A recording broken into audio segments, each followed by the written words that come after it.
still gonna do leash laws? I don't care. Really? Okay, Whatever you're gonna do with your dog, be responsible. Okay, welcome back to work meeting. Like somebody Let's go needs to item 2.2. Discussion on potential leash, changes to the city leash laws. We have 9 minutes to do this.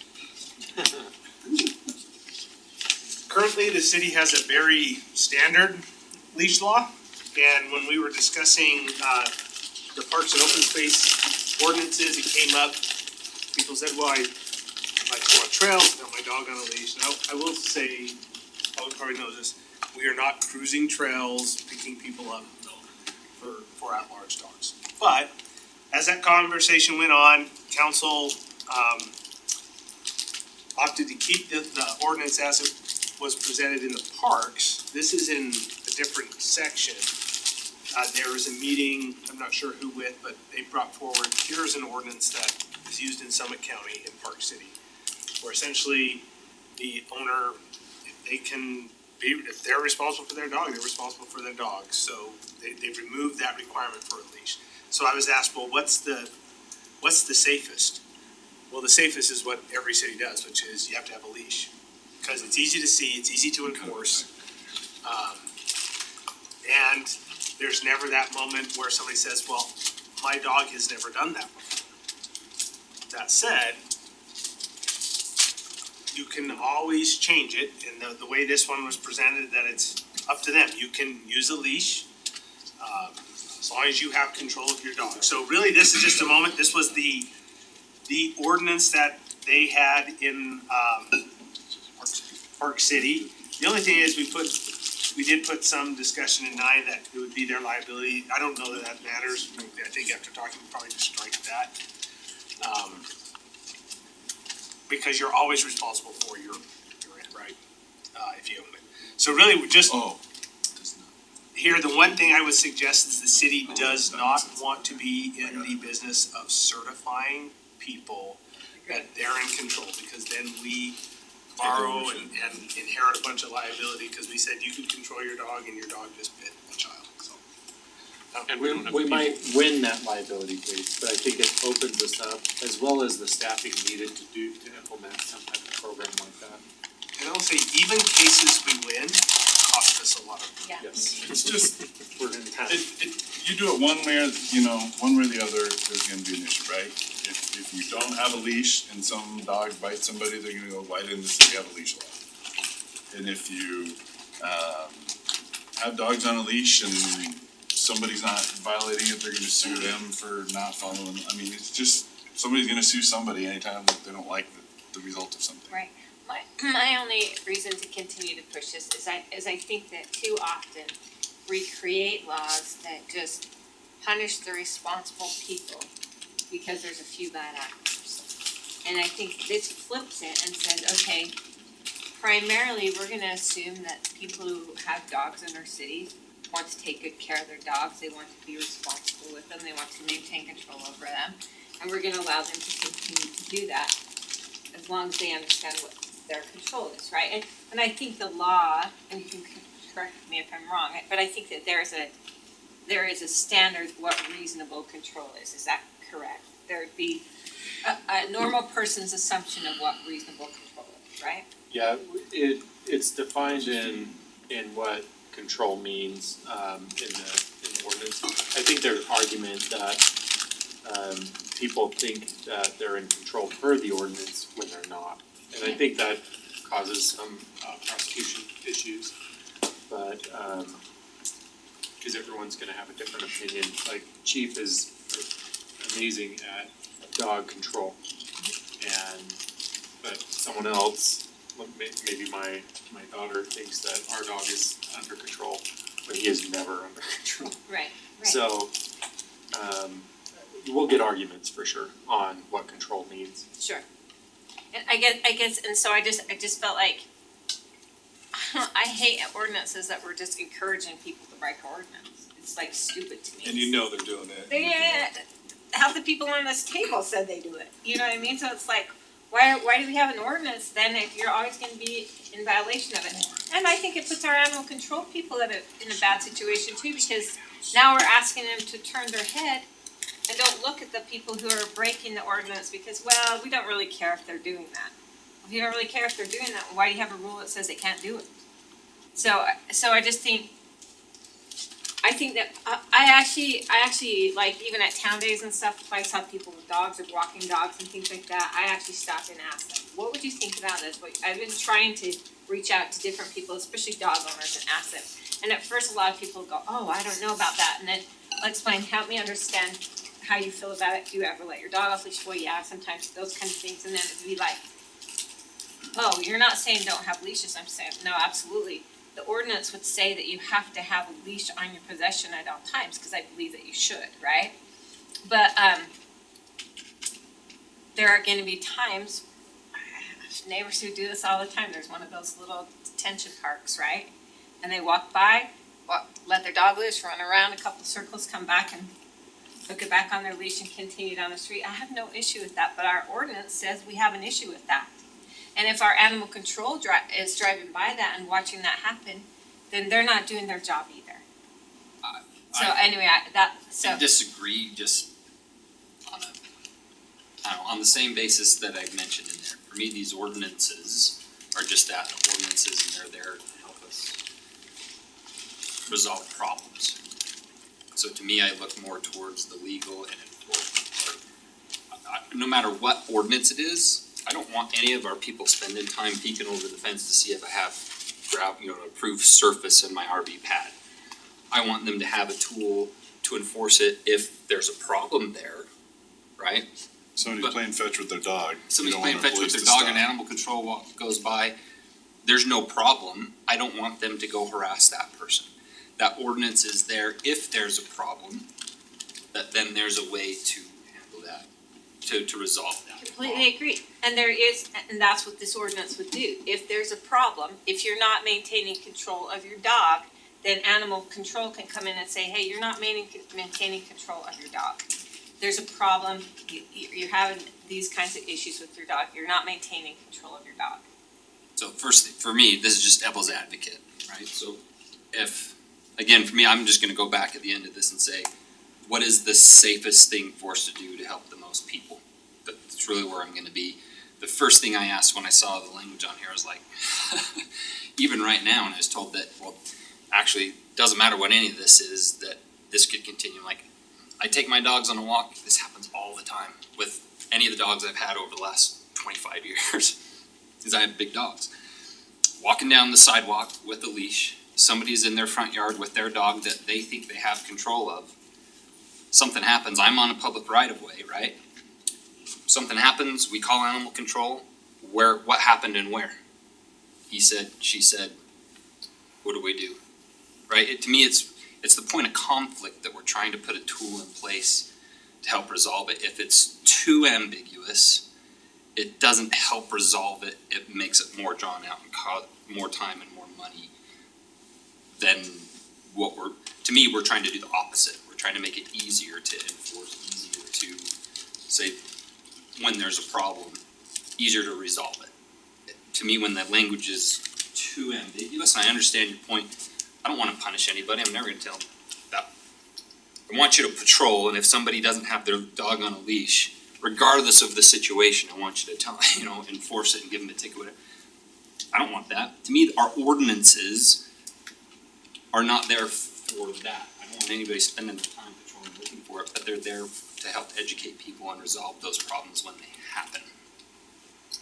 I guess I just disagree. I believe an ordinance is there for a purpose. They're not suggestions, they're laws. Well, to me, that's the purpose. Just to be a suggestion? No. Cause an ordinance is a law. It says, here's the rule in our city. And if you're breaking the rule, then there's consequences to it. And I just think that I think that the flip side is that there will be the smaller majority of people that will have problems if you allow the majority of people to do what they continue to do right now anyway. But look, I think the bottom line is, the only reason that they've come back with this other language is we've had people make an appeal to allow them an accommodation for off-leashing their dogs when they're out on the trails with their horses or whatever they wanna do. And I think it's up to us to determine, are we okay allowing that? Using this language, or are we not? If we are, I think this language is reasonable to say, you know, you gotta have control of your dog. If that means a leash, if that means an electronic collar, if that means you have total control of the voice command, fine, but if something happens because you didn't have control of your dog, you're liable.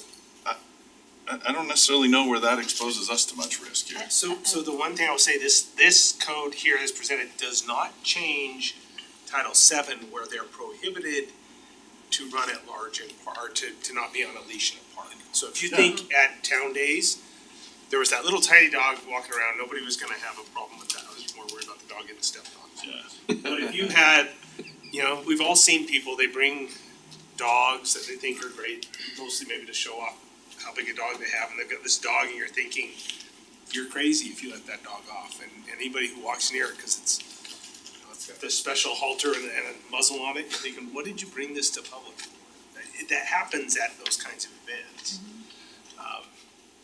We would just need to think through, so as this is presented, the other thing I'm thinking, if you wanted to use this, we would really need to look at our definition of at-large and what it means to run at-large, make sure that we true it up, because right now, I think it probably just says they're not on a restraint, right, they're not on a leash, we would want to look at that and simply say they're out of control. If you're not there, then they're at large, that's an easy argument to make. But you're in the park, you're throwing that, you know, well, you're violating that. So you're someplace else, you're out on a trail, you think your dog's fine, that dog bites somebody, is that dog at large? I think we have to, because right now we have it, bites by dogs at large as a code section, that's probably the one cited. We would just need to make sure that we don't create something that causes another work session need.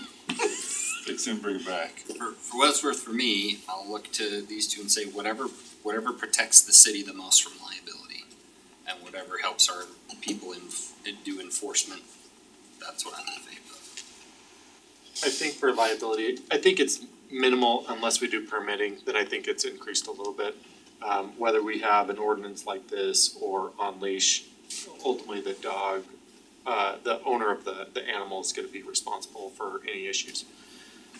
I think on an enforcement aspect, I've talked with Matt about this, having language that's in the staff report will make it more difficult for him to prosecute. Because there's gonna be more ambiguity. There's a lot less ambiguity saying a dog needs to be on a leash. So that's my biggest concern is that we won't be able to prosecute cases that we normally would definitely prosecute. Your at-large enforcement's super easy, there's not a person there. They've opened the door, the dog goes out and comes back, right? And to me, that's much easier. It's much more difficult when you're at a park where nobody's at and you're throwing the ball for the dog and you're not harming anybody. You know, and then you've got the people, and none of this says that they can't be on a leash. Most people will continue to keep their dog on a leash. What's the incident level? Cause when I think about it, I think about when I was bit, dog in the front yard, walking down the sidewalk, spook the dog comes out, bites you, right? Yeah, our bites are usually at large animals. At large animals, on children, pedestrians, other dogs. In that instance, I would say that was an at-large, cause the dog's, No, well, he's on private he's on property, his comes property. off, But he because comes no out, control, it's there's. exactly like Councilor Henderson pointed out, Yeah. the dog comes off on property typically. But it also doesn't mean that a dog on a leash in a park or any other way, Isn't under control. well, hasn't bit a person. Yeah. My dog bit a lot of people on a leash.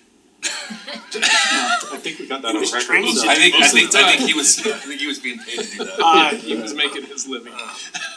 Because there were, maybe Yeah. a year ago or so, we had the one where the dog had a leash, actually had a small child dragging along behind it as it was That's going right. after another animal. It was on a leash. In And so- Councilor Shields' neighborhood, we had the dog that bit the kid. And that was an at-large. Yep. So that was my dog would go run, use the bathroom and come back. It's It not a did cat. with the kid. It Do was we find horrible. ourselves in suits for that?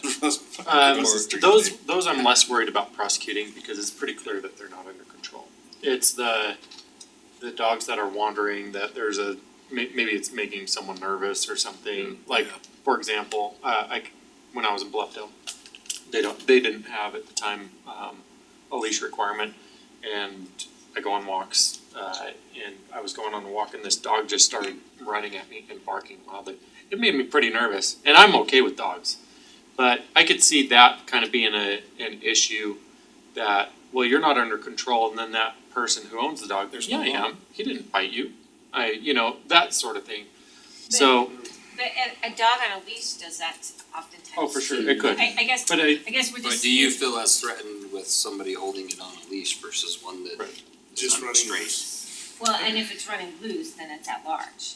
So well, in that one, I don't know if Yeah, it but would be that- at large. That's just crazy, I mean, then you get into the size of the dog, or the breed of the dog, or the color of the dog, or the time of the day it was, I mean, you Protected just, class. you're getting so far into the Right, weeds and on that, you know, it's like, if a toy poodle Your comes dog. charging at you, you're not scared, you know, Good if thing. my other dog would come at you, wet yourself, I mean, like, Jared is a Malamute, that's a totally different kind of dog, you know? Honestly, I don't even care. At this point. That's what I say, I'm Just looking like, to them, like Do what what's. you wanna do with your dog, if it bites somebody, screw it, you know, like, And I'm not advocating for we should have a leash or not have a leash. I just think the only thing is that prosecution will be harder under what's in the statute. How many times are we prosecuting these? Like 100 a year, 2 a year? In talking to Matt, probably his greatest prosecution is nuisance. So as far as like off leash and stuff, I really think our guys do more education than they do enforcement. I really do. Is this really? I'm trying to think of the times that I've heard them write a ticket for a dog. Short of the bites, but most of the bites have been Well, dogs, unattended dogs have gotten out. Yeah, and the bites have significant state statute that Yeah, is bites are required. a whole different thing, right? And they If your typically dog get a bites ticket for a somebody, that's bite, whole right? different thing. But Yeah.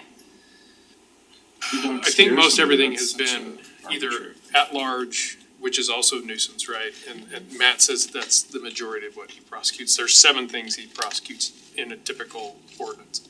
Which makes sense, So- right? And the at large would stay the same, That's it's just- you have to At maintain large is at control large, and yeah, the and person's they have to be at missing large. in that equation. The dog is There's no voice control because gone. Yeah, cause there's no Yeah. person there. So, So if there's, I mean, if you think, just play devil's advocate, I'm thinking this through, you've got little kids walking back and forth to school, there's a dog that comes and charges, he's off, right? The owner's standing over there and he barks and the kids are scared, we're gonna get calls, right? The parents are gonna go, now is that dog intimidating them? Of course he is. Possibly. and that, Private property, the dog has But- the right no, to let's say, get up and say they're off private property, they're on the trail, they're walking to school, they're silent, and the dog's with the owner. Owner has trouble, that dog is barking and the owner has to call him back. We're still gonna get those calls that, hey, this person's walking up, that dog doesn't have a leash, it scares the kids, how do you know they're not gonna bite? That is something for us to consider, that you have dog owners, you have people who are afraid of dogs, so it's just it's a not different type of advocating. enforcement. You get calls all the time education. for dogs Speaking- off of leash. yeah, and speaking with Debbie, that is an actual charge. If the dog were to charge somebody, it's an attacking animal. And people are, well, it didn't bite me, it doesn't matter, it's still attacking, and that's different than when the dog bites you. And then you have a dog bite. So case. maybe we have this code, what I'm just thinking. You just outlaw dogs. No, Let's just do that, it'd be so easy, you don't have to worry about it. I mean, I don't know. Do you want us, like I said, I think we would need to refine, at large, I just wanna make sure that the at-large definition doesn't get weird with this, because I think it just talks about, I just wanna double check it, but if you're okay with it, do you want us to come back to another work meeting with some proposals, or are you okay with us bringing forward something? are we heading in the right direction with the control You are. issues and at large? And the only other issue I had was on that section 9, I was concerned it actually created liability for us by just pointing out the voice control. Cause it made it seem like the only time the city's not liable is if it's voice control, you see what I'm saying? It almost makes it seem like, but if you're on a leash, go ahead and sue us, cause we're liable then. We have another, code that says essentially dog owners are responsible for their dogs, they assume all liability, it's in another section, so we could probably just strike. Just use that, or use the same language in there, just to reinforce. But you're saying good direction right now. That's all. Would you like some information on statistically what we're having issues with? Is that Yeah, that'd the be awesome. direction? Yeah. Something So like- let us refine and we'll bring it back and you guys can decide if you want to still go this direction, cause that would be helpful to know. Yeah. how often this is happening. And we can invite Debbie to Sneak really it, give put you in a consent agenda. information about it, talk about this. Yeah, And I think having Matt In a here would narrow probably be better than me, since he's the one that does the I process. was thinking the same thing, I mean, just generally speaking, that's There's true. We're wishing Matt was here right now. He's gotta argue. Actually, I called my dad, he's an attorney, I'm gonna do this. He'd probably be way better. harder and all that stuff. Well, You're a good sport. He's not, he's a cold. This will all be in a video tomorrow. It will be. Yeah, so I think we're good, are you okay? Yeah, we're good. We've got some Okay. direction. Okay, do we have closed any closed Yes. items? Do you have Other the than shiny sheet right there? just yours? Yes. Do you wanna have an update on litigation, Okay, so quit closed, On litigation. litigation and then. just because of how the meeting went? Okay, so how do we want to? I think I just need. I would think just open those two, and then we can. Okay. and so A and C. Yes. Do this again. I make a motion to temporarily recess city council meeting, include closed meeting for the following purposes as provided by Utah State Code annotated section 52-4-205. Discussion of the character, professional competence, or physical or mental health of an individual.